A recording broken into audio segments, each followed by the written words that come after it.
ভাইঙ্গা আচ্ছা 12 দিন ধরে এইভাবে বিছানার মেঝে অবসতন অবস্থায় ফিরে রয়েছে। যে ছেলেটা সারাদিন হুই হুই হুই হুই করতে হুইল চেয়ার দিয়ে নাওছে, এই ছেলের যা এই অবস্থা, আয় আর ব্যথায় প্লাস্টার করে অস্থির। কে রাখা কোনো ব্যথা নাকি কি মারা মারা অস্থির বানায়লা, এরকম অবস্থা। এটাই বাস্তব। I love you. অনেক সময় শান্তি নাই, সব সময় এরকম সিরাম ফেরে এরকম 1-1.5 লাখ টাকা হুইল চেয়ার কিনা দিয়া, এই হুইল চেয়ার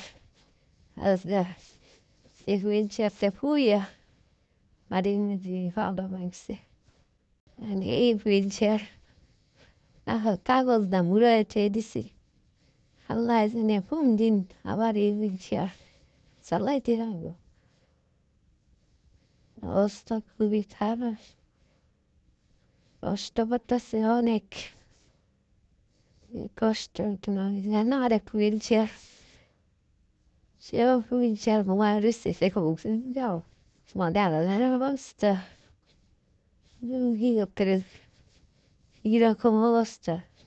শীত করে সারা রাত্র চিরামারা করে, সারা রাত্র ব্যথায় অস্থির, কান্নাকাটি করে।